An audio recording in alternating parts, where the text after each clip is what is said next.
Olá, tudo bem? Nós estamos hoje aqui na casa da nossa amiga Luciana Beretta, mas com esse menino de ouro, que é o Pedro Beretta. Nós vamos conversar com ele hoje.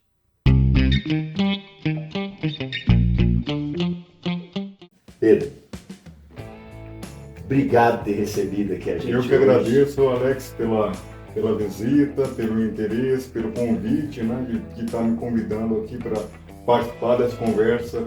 É uma conversa interessante, né, que nós temos que ter, nós temos que levar o conhecimento, né, nós temos que levar a visibilidade das pessoas, as histórias, né, porque cada pessoa tem uma história, tem um momento, e eu vejo que quando a gente consegue compartilhar essas histórias, a gente consegue aprender, né.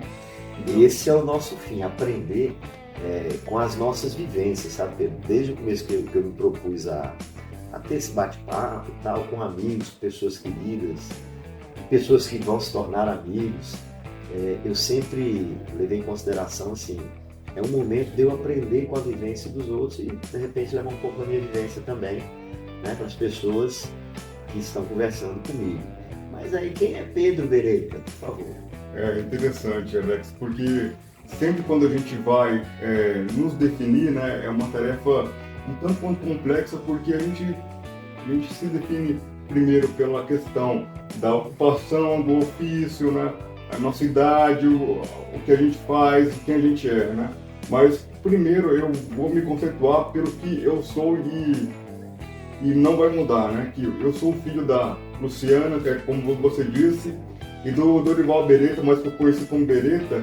A minha família, desde a época do meu avô, é antiga aqui na Barra. Meu avô chegou aqui em 79, né? E nós gostamos da região e eu fui criado aqui com muito carinho, muito amor, né? Então eu aprendi assim a gostar muito da cultura da cidade, a compreender muitas pessoas, as histórias. Eu sou um jovem adulto, vamos dizer assim, que eu sou encantado pelas histórias antigas, né? Então assim, eu fui criado aqui, né? Eu me formei em Direito na Catedral em 2018, agora estou terminando Psicologia no último ano. Eu estou como componente dos membros do Conselho Tutelar de Barra do Garças, desse ano de 2024 até 2028, né? Nessa jornada, nesse aprendizado.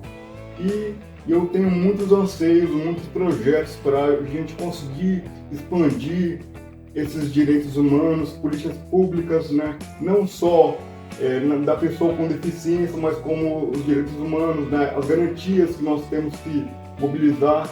Então eu acredito que a partir do momento que eu consigo transformar essa minha história individual em uma série de questões um pouco tanto quanto atípicas, eu consigo servir a comunidade. Olha, você vê que em pouco tempo ele falou coisa demais, né? Da história dele, da família. Eu tenho a felicidade de conhecer sua família há muito tempo, inclusive seu pai. Histórias hilárias com Berettinha, né? Eu menino, criança, né? E o Beretta chegou, que ele já era mais velho que a gente um pouquinho. Criou-se uma lenda urbana na época que seu pai, ele andava numa bicicletinha com uma piola, um chicote. Olha que ele acha o Rodaú, ele bate. Quando a gente viu o Berettinha vir de bicicleta, dava a volta no quarteirão. Então seu pai é um cara muito amado, né? Aí depois nos tornamos mais próximos, né? Quando eu fiquei mais velho, adolescente. E ele é um queridão, né? Assim como sua mãe, que eu também conheço desde de menina, né? De mocinha, e que ela é sua mãe, essa guerreira, essa pessoa maravilhosa. Nós vamos ter a oportunidade de conversar daqui a pouco com ela, daqui a alguns dias. E assim, você é fruto dessa turma. Uhum. E que fruto maravilhoso que você é, Pedro, porque bacharel em Direito, agora quase psicólogo, né? Tive a oportunidade da gente trabalhar junto enquanto eu professor e você acadêmico. E como é orgulhoso ver uma pessoa como você, né, com sua garra, com sua determinação, estar galgando cada vez mais os lugares, né, de fala, de ação, que dão condições de você trabalhar muito em prol da nossa sociedade. E, como você bem diz, você é um lutador dos direitos humanos como um todo. Porque às vezes as pessoas veem e falam, é um defensor dos direitos dos PCDs, né, das pessoas com deficiência, neuroatípicas. Não somente. Principalmente defensor da causa dos direitos humanos. Né? E isso, eu vejo sua atuação hoje no Conselho Tutelar, muito dedicado, muito correto, atencioso, não tem tempo ruim para ir atrás das demandas e fazer a sua parte. E daí, Pedro, eu te vejo você também buscando novos processos para que a comunidade, nós, tenhamos esse entendimento acerca da visibilidade e da importância da acessibilidade. E aí a gente queria também escutar você com relação a isso. O que você tem para nos apresentar, que já vai rolar agora à frente, essas suas assertividades acerca desses temas? Então, é interessante, né, quando a gente fala de inclusão, né, de diversidade, né, de acessibilidade, e a gente percebe que é um processo lento, realmente, porque desde o início da humanidade, o ser humano se preocupou em civilizar, em auxiliar, mas isso é muito moroso, né, esse processo. Então eu percebo o seguinte, essa minha teoria, uma teoria da antropologia, do Claude Lévi-Strauss e tal, da antropologia estrutural, é o seguinte, que a partir que o ser humano vai evoluindo como espécie, ele vai adquirindo recursos para auxiliar o outro, né? Então, se a gente levar isso em consideração e a gente começar a ver a evolução dos direitos das pessoas com deficiência, né? Que o primeiro movimento jurídico relevante foi em 1960, né, em Nova York, né, naquela época do John F. Kennedy, né, onde fizeram um tratado universal, né, dos direitos das pessoas com deficiência. Depois fizeram o Tratado de Salamanca e perceberam que é o seguinte, que não era porque a pessoa tinha alguma dificuldade, alguma diferença física, uma diferença intelectual, uma diferença sensorial, que ela poderia ser exclusa da sociedade. Então, eu percebo que essa questão da visibilidade, da consciência, é um fenômeno pedagógico que nós temos que dar visibilidade para isso, nós temos que fazer um trabalho de formiguinha, né?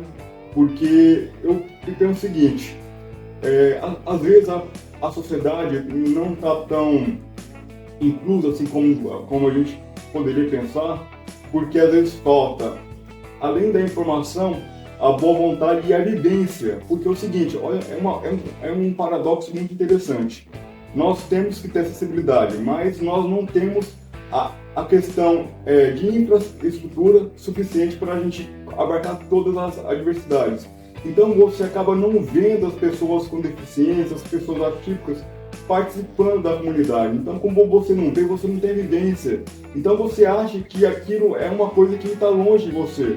É igual aquela analogia do peixe, né? O peixe, ele não sabe o que é água, porque ele vive no meio do mar, do rio. Ele só vai saber o que é água quando ele está fora. Então ele tem que ter uma vivência para evocar esse sentimento de comunidade, que existe algo além do, vamos dizer assim, do normal, do privilégio, né? Então, assim, nós temos hoje, no ordenamento jurídico, um compêndio muito interessante que versa sobre os direitos das pessoas com deficiência, né? E essa lei, ela é uma lei federal, né? É uma lei muito ampla, que versa sobre o conceito da pessoa com deficiência, no artigo 2º, e que fala também de uma questão toda pensada, né, no desenho universal, que é o parâmetro de acessibilidade, né? Então, acessibilidade não é só uma questão de infraestrutura, é uma questão que tange os aspectos relacionais, os aspectos pedagógicos, os aspectos funcionais, os aspectos jurídicos. Então, as pessoas têm que entender que a partir do momento onde elas têm a boa vontade, esse exercício da cidadania, da isonomia, né?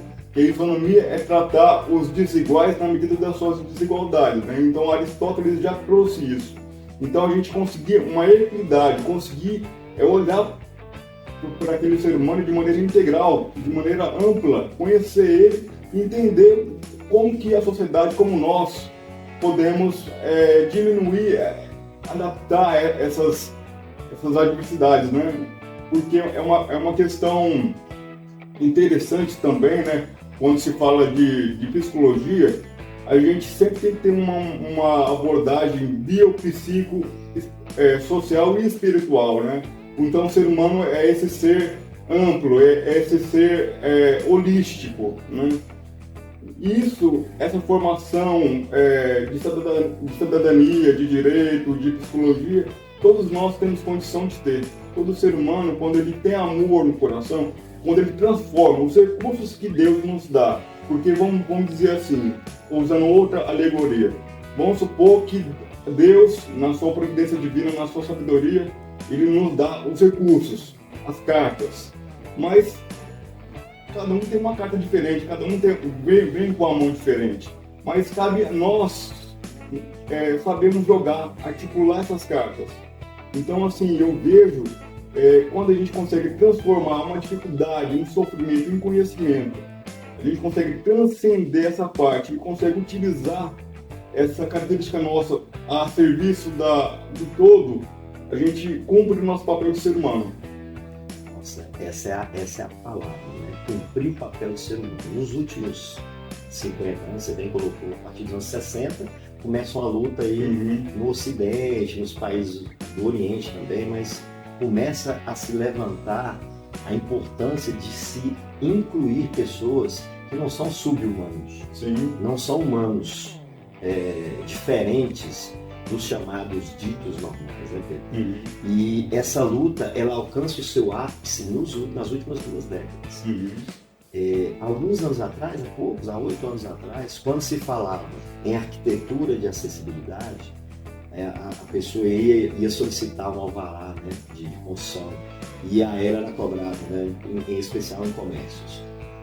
Onde é que está aqui o banheiro de acessibilidade? Onde é que estão as rampas? Os corredores estão prevendo acessibilidade? Havia aquele mal-estar. Eu vou ter que fazer isso, vou ter que gastar mais com um banheiro mais largo, com a rampa, com não sei o quê.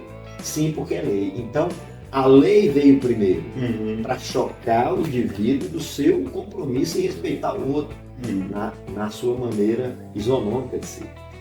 Mas a partir da lei vem o esclarecimento. Aí vem a discussão, mas por que isso?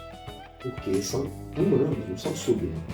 E são consumidores. Lá que sua mãe esses dias atrás falou, onde tem um lugar aqui na Barra que não dá para eu ir com o Pedro, eu não vou consumir lá. Então, quem tem um pouquinho só de discernimento vai entender que muitas famílias têm as pessoas com deficiência no seu seio. E elas só vão consumir em determinado lugar se puderem ir com seus rebentos. Aí eu vou deixar aqui em casa, vou lá e trago um prato para ele. Não é assim que funciona mais. Porque teve um tempo que era assim. As pessoas eram escondidas dentro de casa. As pessoas com, eu costumo chamar, especialidade espiritual, né? Que são seres, na minha visão, que vieram para nos ensinar. Não são seres angelicais, na minha maneira de pensar. E aí, Pedro, a lei veio à frente e junto veio a força de conscientização. E que hoje está muito mais evidente. Ainda temos pessoas ignorantes, com certeza.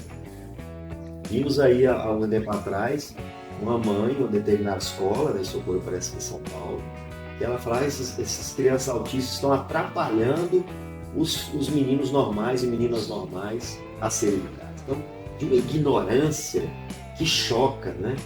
De pessoas que elas olham o outro e acham que o outro deve ser medido diante da ignorância dela. E cada vez que passa, o mundo reage, as pessoas reagem. Quando alguém fala uma ignorância, posta uma ignorância dessa, é imediato o movimento de rechaçamento daquilo. Então hoje nós temos uma quantidade maior de pessoas que estão se conscientizando e que estão indo de fato para aplicar a lei na sua essência. E como eu havia falado no começo, que antes, há 8, 10 anos atrás, a arquitetura da acessibilidade tinha aquela resistência, as pessoas, poxa, eu vou ter que investir. Hoje as pessoas entendem, não, eu vou ter que investir. Porque não é porque só é lei, é porque é necessário. É a minha parte que eu estou fazendo. É o que eu posso fazer para dizer, eu respeito a diversidade. Primeiro isso. Segundo, pensando economicamente. Eu preciso receber essas pessoas aqui para gastar, para consumir. Sim, nós somos consumidores potenciais, né? Então isso que você fala é interessante, né? E na hora, assim, justamente a lei vem com essa questão da aplicabilidade, da efetividade, né? E nós temos que pensar naquela questão da teoria de Miguel Reale, da teoria de Kelsen, né? Das normas, né? Nós temos que observar os fatos para contribuir com uma lei efetiva. E eu percebo, assim, que essa questão da acessibilidade, da visibilidade melhorou muito, mas as pessoas carecem ainda de uma clareza maior. Por exemplo, a acessibilidade não é só você colocar uma rampa para um cadeirante, tem diversos tipos de acessibilidade, tem diversos tipos de pessoas e a questão é, nós pessoas com deficiência, pessoas, né, a nomenclatura correta é pessoas com deficiência, porque nós somos pessoas titulares de direitos e garantias e deveres com alguma deficiência, com alguma limitação, né, vamos assim dizer. E nós temos que ampliar esse conceito e nós temos que ser requisitados para a gente poder produzir essas políticas públicas para nós mesmos. Porque é o seguinte, que acontece muitas vezes, né, que atividade do Estado, às vezes o Estado vai lá sem consultoria de ninguém que precisa e vai lá e faz uma política pública, uma acessibilidade fora dessas normas. Então, assim, eles não estão ouvindo nós, não estão escutando nossos anseios, a nossa necessidade. Então fica uma coisa disfuncional, sem vivência. Esses dias eu via, Pedro, inclusive, um encontro uma conferência sobre mulheres com palestrantes homens apenas. Então é mais ou menos isso. Mais ou menos Como é que você cria uma política pública para pessoa com deficiência se não tiver nenhum representante dessa parte da sociedade que vive o dia a dia? Porque aí acaba se indo apenas para esse lado. Não, vamos fazer uma rampa aqui, tá bom. Vamos abrir a porta. Não, tem muitas questões ligadas à acessibilidade. Em especial, o respeito de fato individualmente. Eu comecei a dar aula há uns 25 anos atrás. E eu vi esse movimento ocorrer. Né? Nas escolas tinha sala para as pessoas especiais, é assim que era falado. E de repente vem 95, 96 e fala, não, tem que haver a inclusão no cotidiano escolar, faixa etária. Quando isso ocorreu, começaram, sem método, a disseminar as pessoas nas salas que achavam ser daquela idade mental. E eu me lembro de estar numa sala de 5º, 6º ano, naquele momento entrar uma pessoa já de idade, mas com a sua dificuldade, vamos dizer assim, né, intelectual.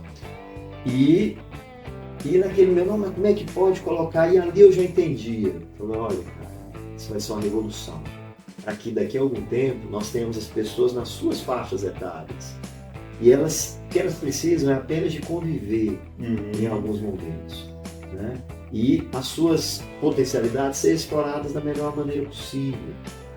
E nós vivemos essa mudança vagarosamente. Nós precisamos de pessoas de apoio, precisamos de olhares individuais no coletivo, e tudo isso ainda está ocorrendo, mas hoje com muito mais força.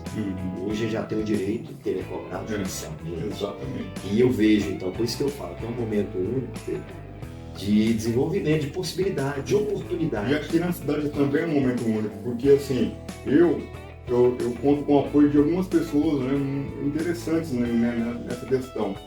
Tem o meu querido amigo, que eu gostaria de mandar um abraço para ele, Guilherme Bispo, né, que atuante no direito das pessoas com deficiência na região também, né, e junto com ele, junto com outros amigos, assim, nós estamos fazendo, elaborando, construindo o Conselho de Defesa da Pessoa com Deficiência aqui do município, justamente para fiscalizar essas questões de acessibilidade de direitos humanos que envolvam pessoas com deficiência, a pessoa atuante, o pessoal da Grace Barra, que faz um excelente trabalho aqui com para-jiu-jitsu, né? Consegue levar Barra do Garças para outros países, né? Para os Emirados Árabes, e assim, e pessoas como você também, né? Que sempre apoiam a gente, sempre tem essa humanidade, sempre tem essa visão.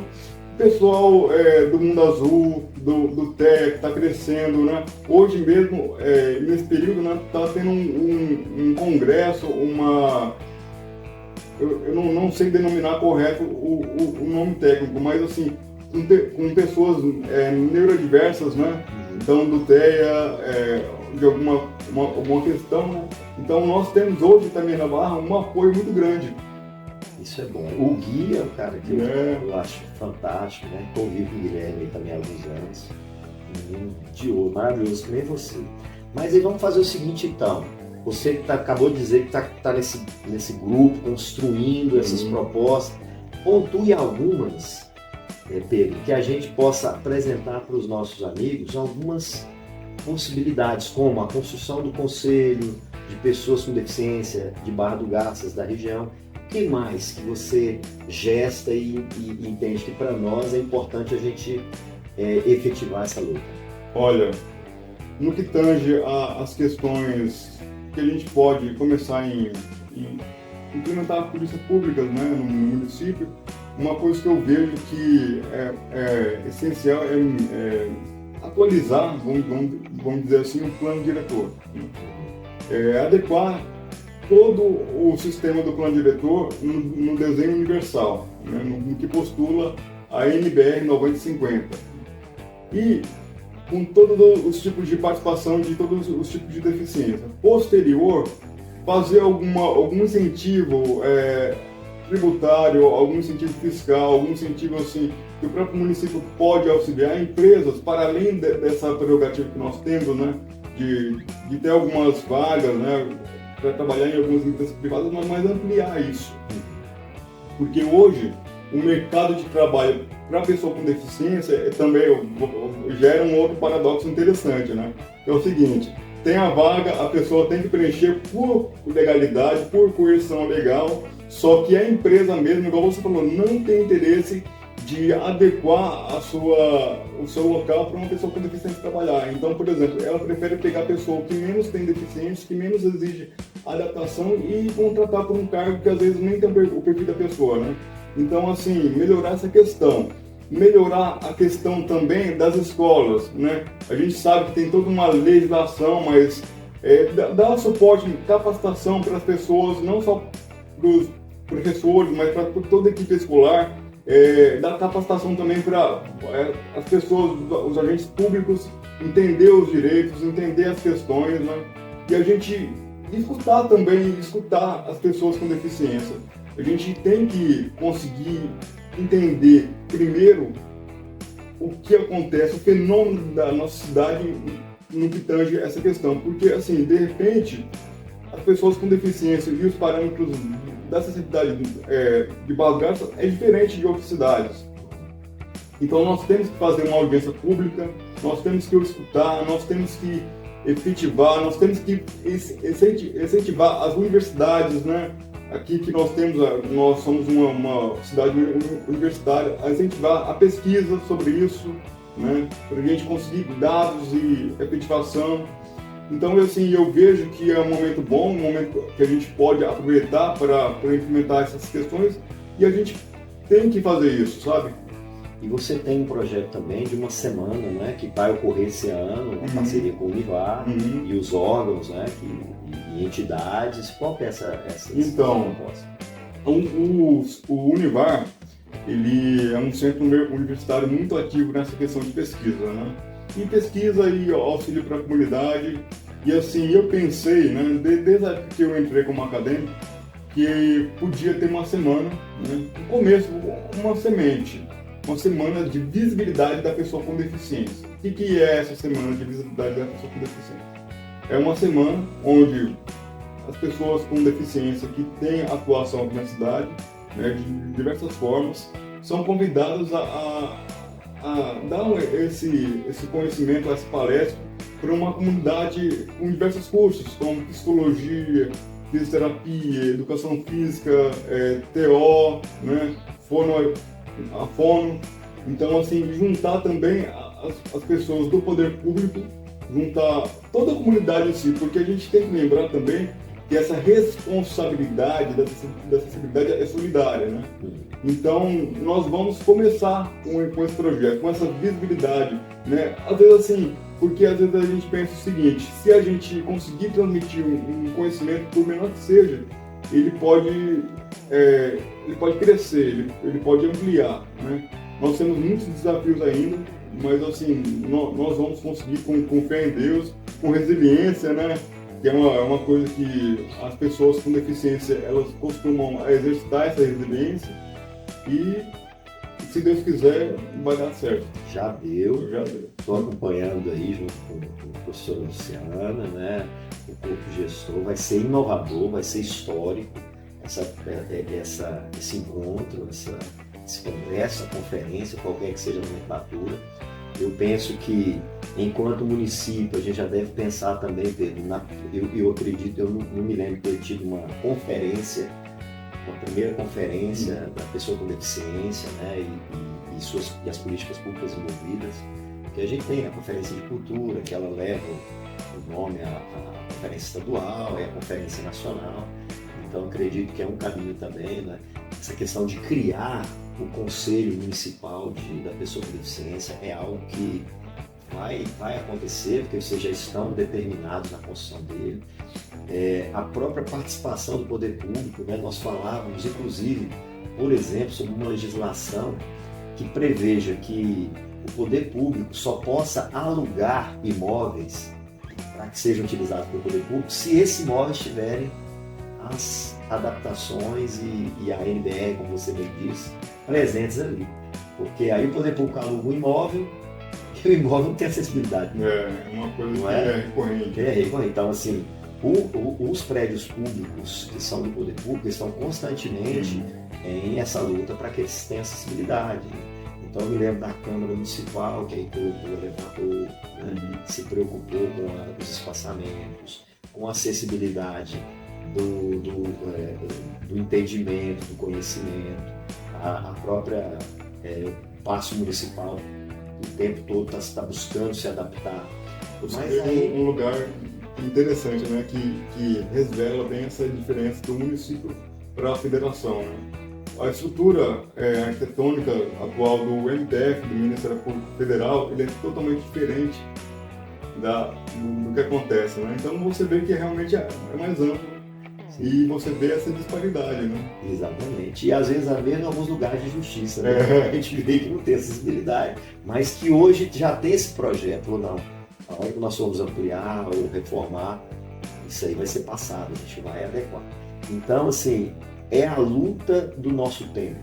Porque eu vi números certa vez que algo em torno de 20% da sociedade tem algum tipo de deficiência, né? São pessoas que têm algum tipo de deficiência.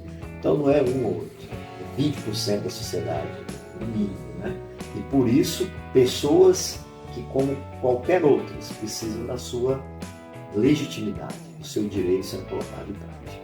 E aí eu queria agradecer você por ter nos dado essa aula hoje de consciência, essa aula de respeito e essa aula de engajamento. Você não é só o propulsor, você é o engajador.